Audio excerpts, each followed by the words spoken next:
Hey, Darren LaCroix, how are you today, buddy? Man, I am psyched. This is a challenge. This is an issue for people who want to be unforgettable, but deep down inside, there's a little voice. Mine sounded a lot like my brother. Well, I got to tell you real quickly, a couple of years ago, I got a chance to be part of a Legends Summit, a 2-day video conference. Our buddy Michael Haig was there, but Mhm. I saw other people on the virtual summit screen. I'm looking at Dennis Waitley. I'm looking at Les Brown. I'm looking at Brian Tracy, Patricia Fripp, Jim Cathcart, and me. And I'm saying, who let me in the room? Why I'm here? And I think I was dealing with imposter syndrome. But today we get to talk to an expert to help us analyze, understand it, and if we can handle it well, we can be unforgettable. Let's do this, Darren. All right, ready for the go-to expert in imposter syndrome. Anyone can give a presentation. Few deliver unforgettable presentations. What's the difference? You're about to find out. Welcome to the Unforgettable Presentations Podcasts with your hosts, world champion speakers and coaches Mark Brown. Your life tells a story, and there's someone out there who needs to hear it. And Darren LaCroix. Stage time, stage time, stage time. Ready for some powerful presentation ahas? Let's dive right in. So, Mark, when I was at Bose Corporation and had my quote unquote day job, I had quotes in front of me that kept me going. One of them was the famous Vincent van Gogh quote, which says, if there's a voice inside your head that says you're not a painter, then by all means paint, and that voice will be silenced. And I just think there's so many people. That's one of the reasons we gravitate towards speaking and self-development, because we got issues. Mark?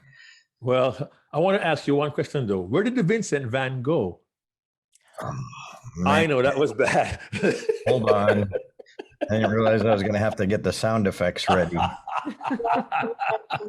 Gonna be one of those days. Yeah, well, on that bad note, I had the joy and privilege of bringing into our podcast today a dear friend of mine. I call her my sister. When she and my wife get together, they have 3-hour lunches. I just walk away. But my dear sister, Maureen Zappala, almost my twin by age, we're both 25, she has become the go-to expert on imposter syndrome. And I'm just so thrilled we get to spend some time with her today. Maureen, how are you today? I'm great, Mark. It's so great to be here, guys. Thanks for inviting me. Hey, we're thrilled to have you, the go-to expert, and most importantly, because people need it. Yeah. And they have it, they don't know what to do about it. And this is what you speak about. So why not have the go-to expert help us help people? Yep. Yeah. Not only do people not know that they have it, or they know that they don't even know, I mean, they experience this weird self-doubt and they think they're the only ones. And because they think they're the only ones, they're afraid to talk about it. And they don't realize that 75% of the population is thinking the same thing. So it's pervasive. It's the island of misfit toys. We got to find the island. We're not alone, Mark. Yeah, well, you may wonder, what does that mean for us as speakers? Well, think about this. If you're starting out as a speaker, it's easy to look around and say, oh, they're doing well. What's my place? Or we say, well, I talk about this topic, but geez, Fred is a pro at this. Oh, Alice is amazing. Have you heard Enrique? Oh my gosh, who will want to hear from me? And if we're honest with ourselves, at some point in our lives, we all kind of wonder, why would they listen to me? And I think that's dangerous, because I believe all of us have value to bring. All of us have a place at the table, and we don't want anyone to get stuck in the starting gate before you even get out the gate, because there's so much out there for you to give, so much out there for you to do, and there's so much for you to be. So Maureen, my first direct question is this. What do you tell an emerging speaker who says, you know what, maybe I shouldn't do this because everybody else out there is so good. Why should I even bother? I would say it is a mindset issue. It is a thought process distortion. So you cannot cheer somebody into it. You can't motivate them into it. You can't say, if you believe it, you can achieve it. You can't even say, I believe in you, so you can do it, because it all lives up here in their head. So we have to address the thought process and understanding, first and foremost, what imposter syndrome is and when it rears its ugly head. We talked briefly before we started recording, Mark. You mentioned that for you, it strikes when things are slow. And I thought, I never thought about it that way, because I look at it as it strikes most when things are changing. And sometimes when things go slow, that's a change. That's a massive change. So it rears its ugly head in times of change and transition. So if you are an emerging speaker and you're coming from a position of credibility, experience, a long history in a certain field or a certain position, and now you're changing, you're calling yourself a speaker and you're in the speaking world, you're going to feel like a misfit. You're going to feel like you don't fit.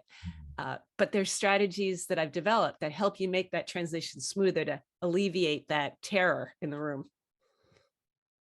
Well, I appreciate you're saying you have these strategies. I want to just address something else before you go into that may be supportive. We talked about change and transition.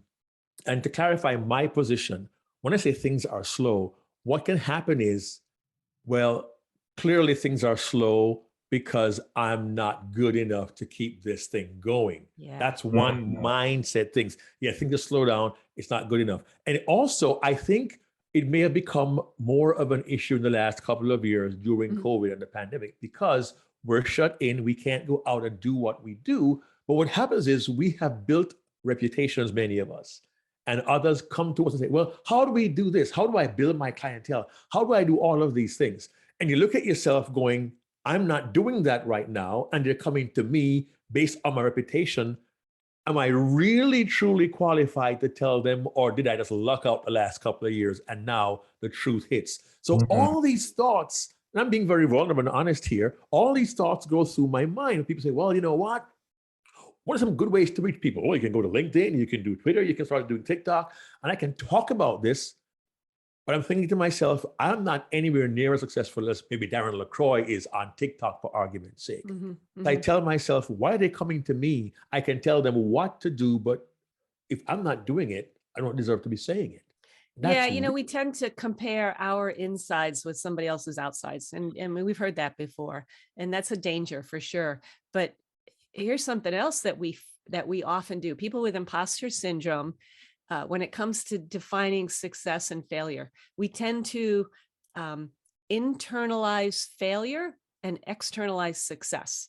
Meaning, if things are slow, if it's not going the way I want, if I didn't get that contract, if that client says no, then I must have failed. I must have done something to make it wrong. However, when you do get the contract or things do start to pick up, then you think, well, that's because I had help or I was in the right place at the right time. You externalize the success. We need to flip that script. We need to internalize the success. We need to rightly own the good things that we did, the activities, the character qualities, the systems, the content. We need to internalize that success and say, yeah, I did that. I own that. I've accomplished that. And then externalize the failure and say, it didn't work because, for goodness sakes, we're in a global pandemic. I can't own that. So you externalize the failure, internalize the success. And that really helps to flip that, oh my gosh, I'm not qualified, poison thinking. Brilliant. Do you think everyone has imposter syndrome to some degree? No. In fact, research says 70% of the population does. And then of that extra 30%, half of them probably do. They just don't know it. There is a small segment of the population that really do think they are all that and more. Unjustifiably so. This is not the narcissist show. So it's a little bit of narcissism. It's a little bit of not understanding the measure of success and thinking that you're already there, even though success is up here and you're hit here and you're like, I've arrived. No, you haven't. You got a little bit of work to do. I'm sure a lot of people, you know, here in the United States, if you remember that TV show, American Idol, way back when, during the audition episodes, where you'd get people that were just awful, singing awful, it hurt to hear them. Yes. And the judges would be, you know, kind of brutal and say, yeah, no, no, move on to something else. And they would walk off all, you know, the contestants would walk off all like, they don't know what they're talking about.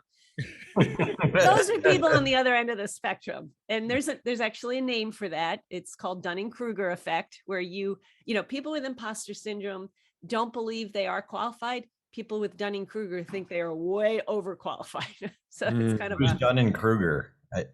Dunning-Kruger. Yeah. Who was he or she? Two scientists that kind of identified that little syndrome. Oh, got it. Or guys or gals. Yeah. Man. I remember kind of unrelated, but I think for speakers, it might be a nice little message on that note. As far as like American Idol, I remember Steven Tyler did an interview with Oprah Winfrey, and he said, when I say somebody's not the American Idol, I'm not saying they'll never be the American Idol. I'm just saying they're not the American Idol today. And they just need to go back and do more work. But what is the work? If we've got this issue, Maureen, what are some of the other strategies you can give us that would help us overcome this challenge? Yeah, I'll try not to give you my whole keynote. Feel free, we got time. I teach 5 strategies, and the first strategy essentially is understanding what imposter syndrome is. It is, you know, that it's an irrational self-created self-doubt where smart people don't believe they are smart people.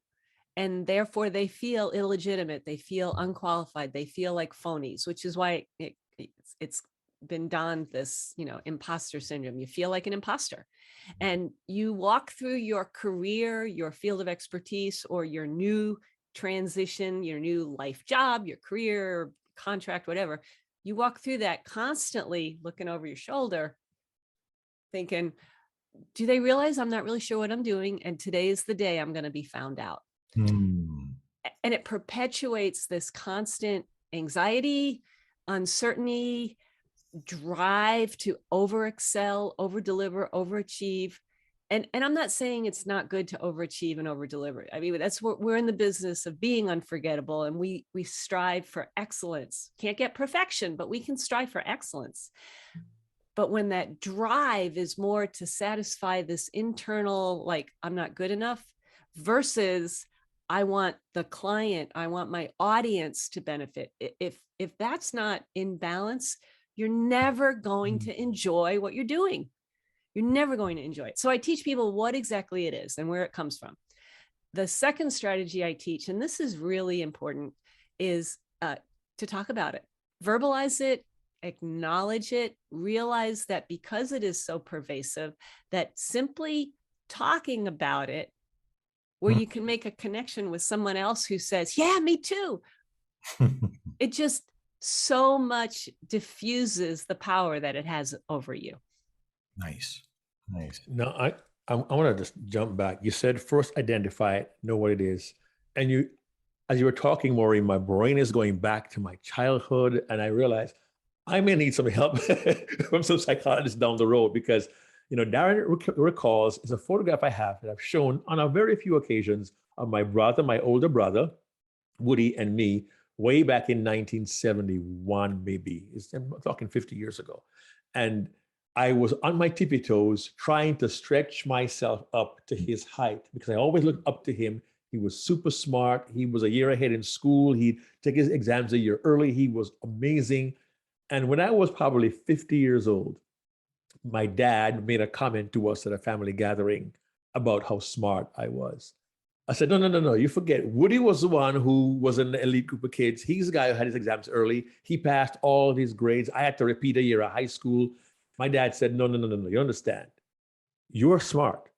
You just don't realize it. I'm like, are you kidding me? All the records show my brother, and to this day, I respect and I love my brother Woody. He's amazing and awesome guy. And when we're in a crisis, we turn to him. He's the guy. But my dad saw that there was something about me that was different that I couldn't identify because I was trying to hold myself up against the image I had of my brother. And I think some speakers find themselves in the same place. You know, you go to a program and you look, oh my gosh, Darren LaCroix is on the program before me. And we jokingly say, well, how do I follow that? Or we say, well, thank you so much, Mr. MC. You put me at the Maureen Zappala. Thank you very much. And we joke about it. But deep down, we're not joking. Yeah. Oh, yeah. How do we fix that? Yeah. You know, at the core of imposter syndrome is this experience of shame. And a lot of that root of shame, I mean, I'm a very deeply spiritual person, so there's a spiritual aspect of it. But even probably more practically deeper than that is it does come from our childhood, our ethnic background, our financial background, the corporations that we've worked for, the jobs that we've had, the bosses, the coaches, the mentors, those people that speak both life and death into us and over us. And we absorb all that. And yeah, we carry this baggage into every contact, every experience. And if that baggage is screaming, you're not good enough. You remember you tried that once before, you failed. Don't do that again. That's not your expertise. What are you doing here? We listen to those voices and we know these things. We hear these things all the time. But when it comes to imposter syndrome, we need to silence those voices. We need to realize that, okay, and this is actually the third strategy I teach. It's about identifying your unique gifts. I call them gifts and gaps, the things that you do well and the spaces where maybe you could fill in a little bit of experience. And forget about the gaps. Let's talk about the gifts. Every one of us brings something great to the table. We need to know what that something is. We need to own it. And it's not just skills. Skills can be learned. Character qualities, those are developed at a young age and can be changed. Character qualities are the real things that will take you over the hump of that transition. When imposter syndrome is screaming in the times of transition and you think, oh, I don't have the skill to be a speaker. Well, guess what? We can teach you the skills. You have the character qualities. You have persistence, creativity, you're a team player, you're positive, you're hardworking. Those character qualities are worth so much and we undervalue them. So when you walk into a room and you say, well, you know, I'm not quite like Darren LaCroix. Well, yeah, there's a lot of things different about Darren versus me or you, Mark, but what else can I bring? Not that it's better than Darren, but it's different than Darren. Oh yeah, look, I'm a rocket scientist. I work for NASA. That counts for something. Oh, look, I grew up in New York City and lost my parents at a young age. That counts for something. That develops some character qualities in me. Those are important things that we need to identify and embrace. Wow. I remember hearing Alan Weiss say something once, and he was sharing the stage with Nito Cobain. And a lot of us, maybe even some of us here, myself for sure, if we were sharing the stage with Alan or with Nito, we would think, oh my gosh, how do I follow that? Like you said, Mark. But Alan's thing, his mindset, he didn't even think twice about it. He's like, how lucky is the audience to get both of us? Yeah. And it's the same exact situation. Yeah. It's not me versus them. It's not the Facebook post life, the Instagram post life. It's the truth and the reality. I just thought that was a fascinating perspective. And it's like, we got to think like that more. We're different. So, and some people are going to like Nito more and some people are going to like Alan more. That doesn't mean you bring yourself down. You get it. Exactly. One of the other things about imposter syndrome is that you can diminish it in two specific ways. I mean, many ways, but two that are very related. You learn something from somebody and you teach something to somebody, because we all can do both with people. So when I look at somebody who kind of scares me, intimidates me, I may feel less than. I think to myself, okay, what can I learn from them and what can I teach them? What are my experiences, my perspectives that could add and build into them? That's a game changer when you think like that. How do we do that? So you're saying you learn from somebody, but also you can teach that same person? Yeah, you can teach something to everybody. Yeah. Okay. Even if it's just, oh yeah, I was over at this restaurant the other day. You really should try it. That's new knowledge that they didn't have. And wow, that's huge. It could be that simple. That's interesting because, over the last 20 years, I have taught Darren and I have learned so much from Darren. Yeah. And somehow we're still together. We still work together. We still hang out and we're still brothers. Yeah. I can say the same thing with Darren. Darren and I talk frequently, and I've gleaned so much from you, Darren. You're brilliant. Every time you open your mouth, it's like, oh my gosh, do I need to write him a check? That was so significant. And sure. Yeah. I'm not stopping you. I'd never have I said, don't write me a check. But on the flip side, you ask me a lot of questions and you get my input and I'm long. I mean, we're close friends. I'm long past the, oh my gosh, he's asked me. I realize not completely, but well, not completely. You're right. Still a little starstruck. I don't get it. Go ahead. I'm not. But yeah, it goes both ways. You have to realize that you do have something to offer people, but you also can glean something. There's an opportunity to glean. And I don't mean extract. I mean, what can you show me? What can you teach me? I want to learn. Nice. I love that. I'm even thinking, if we're trying to train ourselves, what if you wrote that on a note card? And just every time you came across that, you pull out your note card. What can I glean from them? What can I teach them? What can I glean from them? And so if you have that insecurity, if we find something that we can catch ourselves and then we can actually do to help change that mindset and train our brain to think differently. Yeah. I mean, when we're as speakers, and I've heard this a lot from speakers, what could I possibly share that has not already been shared? And that's what this is where this fits in so well, because we do have different experiences. People are not paying us just for the information. They're paying us for our unique perspective and our, spin and experiences on it. But people are like, but still, I just don't think I have nothing of value to offer. I say, well, teach what you know, because this is what happens. When you teach something to somebody, they either already know it or they don't, right? If they already know it, they think to themselves, I already knew that. I'm cool. Okay. And if they don't know it, they think to themselves, oh, I didn't know that. That's cool. Either way, you win. They win, you win. It's beautiful. Nobody's going to say, don't they think I already? Well, some people may say that. Some people may say, I already knew that. That's stupid. Move along. Just put them aside and find the ones that are going to fall in love with the wonder of learning something or that they know something that you already know. Yeah, sometimes we're professional reminders. Yeah. But we remind people from our perspective. My championship speech, ouch, was not anything new. Yeah. It was just a direct metaphor / my personal experience on an age-old. I didn't even know there was a book out about falling forward by John Maxwell at the time. But at the same time, it did pretty good.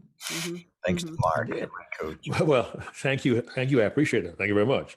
Now, you mentioned identifying it, talking about it, identifying your gifts. Sometimes, like I said before, we think of our gifts in the context of what other people have. But conversely, there are many of us, as you said, with the Dunning-Kruger effect, who feel super confident, and no matter what happens, we're going to get this done. It's almost perceived to be a dangerous mental perspective, the Dunning-Kruger effect. But is there any upside to that? I think Dunning-Kruger started karaoke. People who think, yeah, that was an experiment gone wrong. But no, here's why I'm saying that, because I'm just, my brain's kind of a little warped here. Yeah. But doesn't that also give us license to take greater risk? And there are times that does become helpful, or am I just overthinking this? There's definitely an upside to the symptoms of imposter syndrome, because it does drive you to do things well. That's a good quality. It does make you pause to get more information or to evaluate the scope of what you're doing. That's good. That, prevents you from being overly reckless. It causes you to plan better. That's a good thing. So there's definitely upsides of imposter syndrome. The difference between having it out of balance and in balance, or, the good side and the bad side, is if it really holds you back from taking risks, and it could be a big risk, little risk, doesn't matter. If you are so committed to avoiding failure at any cost, that's a problem. We all know failure is the way forward. Failure is part of success. So we shouldn't fear failure, even though it's hard not to, because failure feels like a death. And then for people that are like that, I think back to a video I saw of a woman. She was a programmer in an IT department of some huge company. I don't remember what it was. She was giving this presentation at a conference. She was challenged with developing the software package. She was the lead project engineer for the software package, and it terrified her. She's like, I just don't know if I could do this. I don't know if I have what it takes. And I don't remember why she made this decision. Something happened, or she had an influencer, and she flipped the script and she said, you know what, I'm just going to go for it. I'm going to put my all into this project and see where it takes me. And she did. She led the team well. And it was a year-long project. And about 3 weeks before the program was ready to launch into the customer hands, they discovered a flaw. And she had to make a decision. Do I continue on and release it and fix it later? Or do I pull back and fix it now? She chose to pull back and fix it now. And it appeared to be a massive failure because they missed the deadline. They lost money. They lost confidence. Contractor or the customer lost confidence in the contractor. People were mad. It was a tough situation. However, and on the surface, it looked like a failure, but her bosses said, wow, that was gutsy. That was gutsy. And eventually they fixed it, and it turned out well. And she actually got a promotion. So we view failure as a death, where sometimes we just need to dive in and see where it's going to take you. Well, I appreciate you saying that, because in my experience in life, not just as a presenter, for those of us who struggle with imposter syndrome, most of us, failure can be like a death knell. It's when something goes wrong, you wonder, how do I get back up again? And all of us have fallen. And thankfully, in my case, I've had individuals who didn't always just say, attaboy. I've had those who say, get back on the horse. My friend Morgan McCarthy told me that. But there are others who can help me process what I went through and see where the mistake was. And I remember one time I bombed. I thought I bombed. And surprise, surprise, a year later, the client called me back to come back to the same audience and do a second presentation. And I couldn't understand why she would say, come back, because in my mind, I had done so poorly. Yeah. So it leads to the question, does imposter syndrome distort reality in terms of our performance and how well we do, and how can we fix that? It's not that it distorts the reality of the performance, it distorts the reality of the goal. We don't understand what success and failure really is. We have kind of created our own definition of what failure and success is. So if we have this irrational or unachievable level of success and you don't reach it, it comes back to what I was saying before. You internalize it. You say, oh, I am a failure, instead of thinking, well, I kind of set that goal way too high. It was irrational, unachievable, maybe a little too prideful. Who knows what it is? So, and a lot of times we learn how to set success and failure standards in our childhood. I grew up I'm a twin. I have a twin brother. Sean, that's Sean, right? Sean? Yeah. Sean. Yeah. Because I grew up in New York. New York, and, yeah. I was a great student, and it came easy to me. I always got A's. My brother was a good student. He wasn't the A student. He was like the B/C student. And my parents, thankfully, kind of held us both to the appropriate standard. However, me being that A student, I put the burden on myself. I could never get less than an A. Oh, wow. And when you live with that pressure, and not just in school, it's in life now. It's like I have to have to be perfect. I've kind of gotten better at it. I've let go of a lot. But when you set that standard of perfection and you don't hit it, yeah, you're going to feel like a failure and a fraud and a fake and a phony and an imposter. Well, I know Darren's got a question. I have one more along the same line. I can't let this thing go because so many of us, the professional speakers, the industry jargon used to say motivational speakers. We talk about having the BHAG, the big, hairy, audacious goal. Dream big dreams, set big goals. But are they always reality? And when we don't hit that big goal, we can devastate ourselves. Mm-hmm. Is there a way for us to avoid that before we get to that place? Knowing we keep hearing, dream big dreams, set big goals, you can do it, dream big. We keep hearing it. I tell people to dream big. Mm-hmm. Yeah, it's alongside of the big goal, though, you have to have the activity to match. And that's where the rubber meets the road. Yeah, rubber meets the road. Yep. Sorry, I mixed my metaphor there. Yeah, set a big goal for where you envision yourself, but what are you going to do to get there? What's your daily activity? And is that doable, reachable, and schedulable, right, measurable?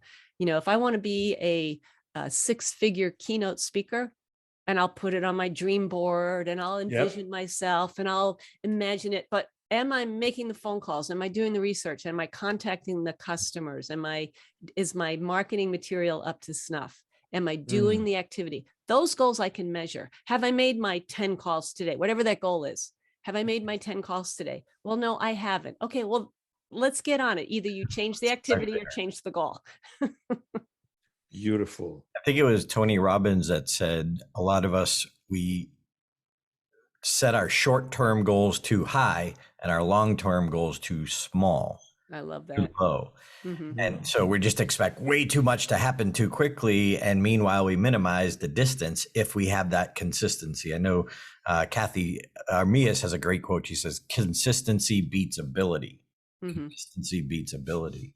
Mm-hmm. And that's kind of what you're saying. You got to have that goal, but then you've got to consistently do something every day. You can't just wish it. I love the secret, as a lot of you guys know, if you're listening, but at the same time, the one thing that was missing is you got to do the work. Yeah.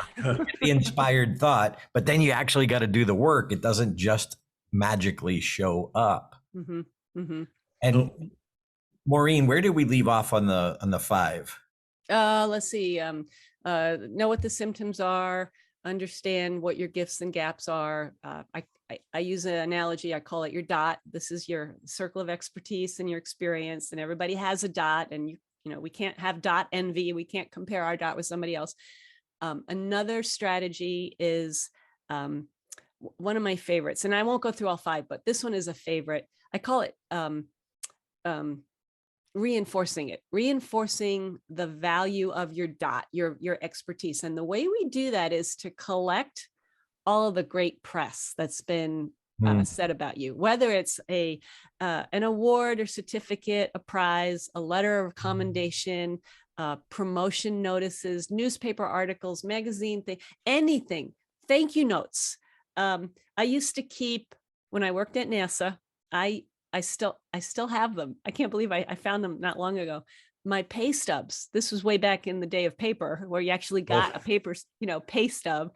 Yeah. I kept a stack of them because it was such a kick for me to think they still pay me. They still think I'm worth a paycheck. And that was huge for me. So collect all of the information about your expertise, your impact, your experience, and kind of keep it in a pile, and not just collect it, but believe it. People did not give you a trophy because they thought you were cute. They didn't give you a prize because they were being nice. You did the work. You did the work. I know you guys did the work to win the world championship. I've been in the finals twice. It's a lot of work. I know you don't get the prize because because you told a funny joke. You did the work. So own that, believe it. They're not promoting you because, well, let me back up. Imposter syndrome is really big in the DEI world, which is diversity, equity, and inclusion. Yeah. And I don't consider myself a DEI speaker, but the topic certainly is. So I do address it a lot in my keynote. And my credibility is that when I was at NASA and I was a project engineer in what's called the Propulsion Systems Lab, which is a jet engine test facility. Rockets. I'm a real rocket scientist. Yeah. Yes, for real. Yeah. And I was promoted and I sought the position. So it wasn't like they just handed it to me. I was promoted into the manager of the test facility. I was the general manager. It's called the facility manager. And I remember thinking, oh my gosh, did they just promote me because they needed a woman? You know, NASA at the time was very big into promoting women. And, you know, we had a disparity of imbalance of men versus women. For goodness sakes, we're engineers. There's not a lot of women in engineers. I was definitely in the minority. And I thought, well, that's why they just put me in the position because they needed a girl, you know. And then I thought, I don't care why they put me in the position. I'm qualified. I loved the job. I did it well. I brought my own flavor to it. However, there was still this element of, you know, am I going to measure up because I'm a woman? Yeah. So I can speak to the DEI component of it because I lived through it. I appreciate that. And for speakers in particular, I know, Maureen, you mentioned the promotion letter and so on. But if you're independently or an entrepreneur or you're a consultant, that could simply be a letter from a client or school, or the kids said, thank you for coming to our school. Yeah. Oh, yeah. It could be the testimonials you receive. You're getting them on paper, a testimonial video. I will watch my testimonial videos every once in a while. I'll be honest with you. There's one video I will cherish. In 2019, Darren LaCroix and I were blessed to do a 90-minute deep dive session at the National Speakers Association National Convention. And a gentleman came up to both of us to compliment us on the work we did.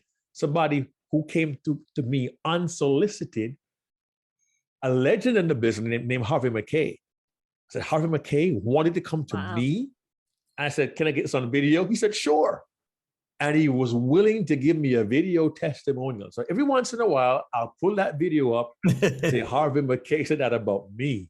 You know, we do a podcast. Les Brown says, Darren, what you and Mark are doing is doing such good work.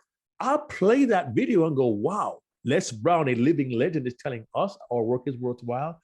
I realize, let's be honest, we need to reinforce for ourselves the truths to counteract the lies we often believe. Yeah. And to get really honest with our listeners and viewers, we do a program every year called Game Changers. And a couple of years back, we were doing it live in Las Vegas. And we encouraged our attendees to face the lies that they had been living with for their whole lives. And we have to do the same thing to encounter the lies. We told them we have to understand that we are, in our own way, each of us, unforgettable.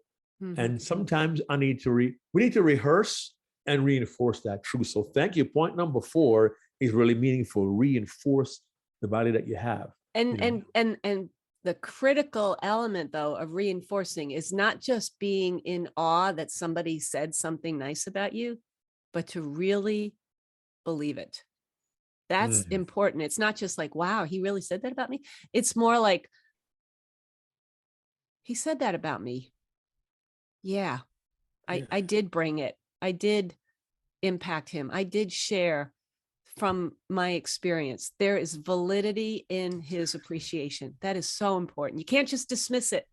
And you can't say, in your head, you can't say, he said that about me. It's got to be, he said that about me. Yeah.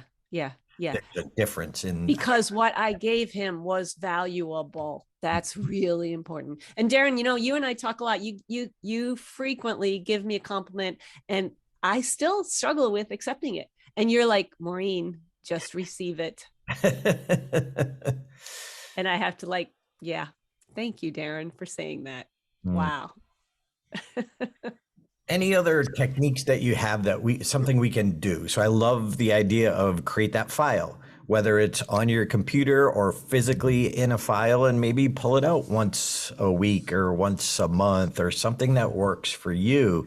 But seriously, go back, find out some of those testimonials.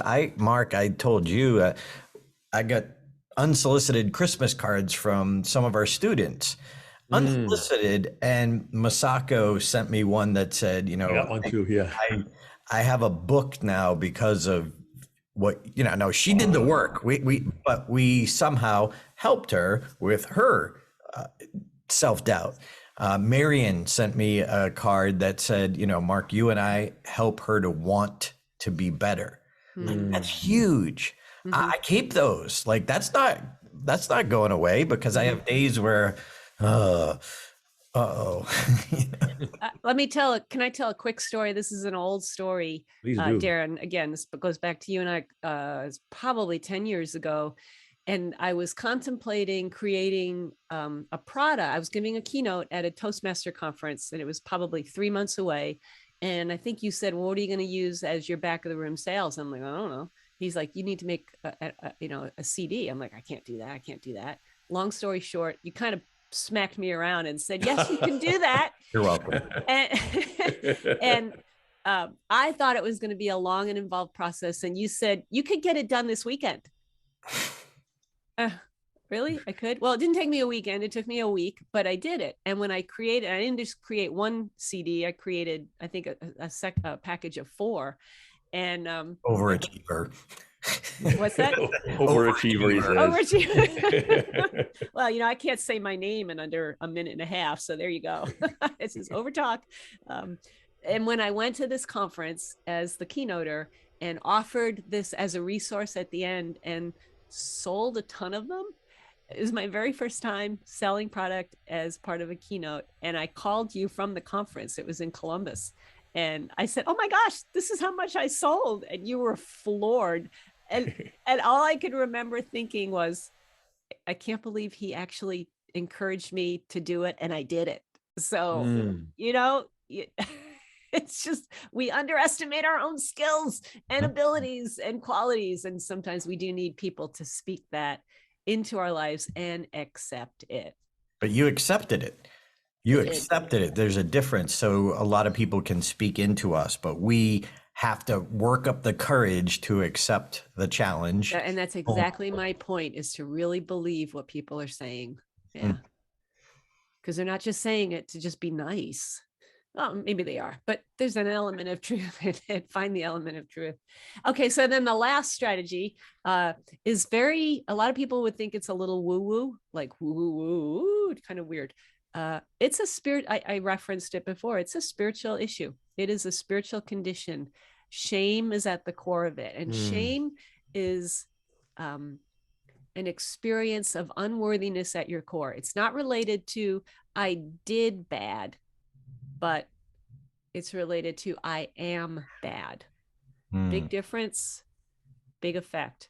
So we need to address the what am I? Why do I believe I am bad? And what can fix that? I'm a fan of Brené Brown. There are things about her content that I disagree with. And this actually, I don't know if I disagree with it, but we differ a little bit on it. She says to overcome shame is you just talk about it. You be vulnerable. You express to people that you're feeling a little, and that's good. There's value in that. But that's not how to solve the issue of shame. It is a spiritual condition and it needs a spiritual solution. So I encourage people to go on a spiritual journey, wherever that journey takes you. For me, I'm a Christian. That's where the journey took me. And it solved a lot of that hurt. So dig deep, think what's your why in life? What is it that rocks you out of bed? How do you define yourself? How do you find value in your world? What do you value? All those spiritual, ethereal, existential type questions. They're important. And Maureen, just for clarification, in case people are wondering, what did you mean by you? Now, understand you're not putting it on anyone, but you are Christian. You went on the spiritual Christian journey. What does that mean? Did you pray? Did you seek guidance from other Christian leaders? What does that mean? Yes, yes, yes, and yes, all of that. And everybody's spiritual journey is different. You know, I grew up in the Catholic Church, went to University of Notre Dame. Can't get much more Catholic than that. But just, you know, left the Catholic Church for, you know, not bad reasons. It was just not my personal journey. And personally just met Jesus. It was very spiritual. It was a long journey. It wasn't like, you know, in the Bible, Paul was knocked off a horse and struck blind. Mine wasn't like that. But it was definitely a slow, bubbling, fermenting kind of process where I came to love Jesus. And I want to clarify again what Darren said. The intent is not to have anyone do what Maureen does, whatever that means for you. If it's going to build you and get you to the place you need to be, then by all means, take that journey. That's what we're saying. Wow. Wow. All right. So Mark, as you sum up the keepers here, Maureen, if you were sitting down over coffee with somebody who came to you, I'm a speaker, I have imposter syndrome, I didn't realize I did, what advice would you give me? Probably three specific things. First of all, you're not alone. We kind of all feel it. And a subset of that is because you're not alone, it's kind of a normal experience. So don't think that you are abnormal. Second thing is learn a little bit about the symptoms so that you can recognize the symptoms. When you recognize a symptom of imposter syndrome, and I didn't even list them, there's 6 of them, didn't even list them. When you recognize the symptom, you can immediately overcome it. You can't battle an enemy unless you recognize the enemy. So know what the symptoms are. And then the third symptom is to really, you know, I didn't talk much about your dot. Know your dot. Know what it is that you rock the world with. And, you know, your experience, your expertise, embrace it, love it, be proud of it, and recognize your dot is different from other people's dot. And your dot is just as valuable. And keep growing your dot. And keep growing your dot. Dotology. Dotology. And as Mark puts together the keepers from this time with you, thanks for joining us. Seriously, really appreciate it. And I think a lot of people don't realize that they're not alone. So you're listening to this, you're not alone, including the 3 of us. We've just dealt with it, overcome some of it, continue to work on it. But Maureen, if somebody wants to know more about you, find you, follow you, how would people find Maureen Zappala? Well, my website is first name, last initial, maureenz.com. Pretty simple. You can find information about my keynotes, I also do presentation skill training and coaching, and how to contact me. My other resources, I've got a video program that helps you overcome imposter syndrome. I've written a book about imposter syndrome. Pushing your envelope. Where can they find that? Is that on Amazon? It's on Amazon. It is on Amazon. Yep. And phone number, email. I'm on social media, on Facebook and Instagram and LinkedIn. So I'm pretty accessible. And she was smart too. She said Maureen Z because not everyone can spell Zappala properly. I still can't spell it properly. My maiden name was Burns. It was Burns, so simple. Right? Yeah. Burns was easier. Mark Brown, how are you going to miss that one? Well, a couple of keepers here from wisdom that we have gotten from Maureen. When it comes to imposter syndrome, first address the thought process. And remember that imposter syndrome strikes most in times of change and transition. Don't internalize failure and externalize success. Own your success, internalize that, and externalize your failures. Beware the Dunning-Kruger Effect. You may not be as good as you think. Skills are learned, but character qualities can be developed. Know what you're good at. Know your dot, and never underestimate its value or worth. You can learn from someone and you can teach someone.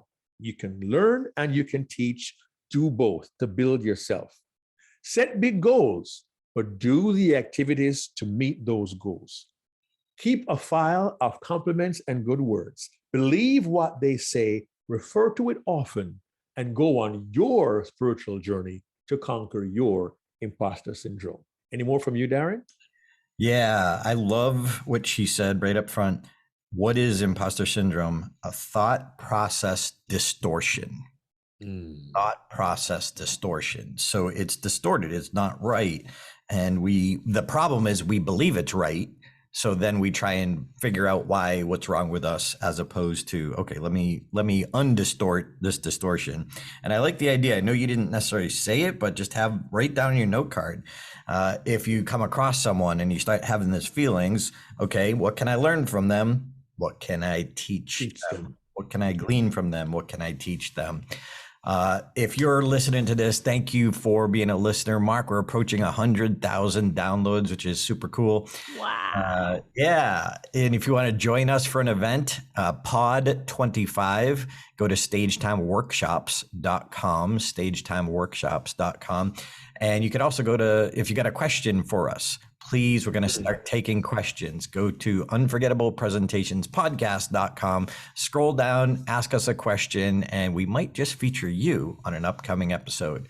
Maureen Zappala, thank you for bringing your lipstick, your smile, and most importantly, your wisdom. Mark Brown, take us home. Friends, this is a great chance for us to learn one more thing that we can do to become not only good, not only great, but if we conquer imposter syndrome, we can all be unforgettable. We'll see you next week. Hey there, this is Darren. I hope you enjoyed that program and you got some great insights from watching this video podcast. Now, we don't put all of them on YouTube like you're watching now. We just put a select few. So if you want to get all the episodes, you can go right now to Apple Podcast. You can go to Google Play, Stitcher, or Spotify, or check it out on your favorite platform. See if it's there for you. But we'd love to have you subscribe. Join us every single week for new content, new stories, and new strategies behind unforgettable presentations. Subscribe now. Check out StagetimeUniversity.com, where good presenters become unforgettable.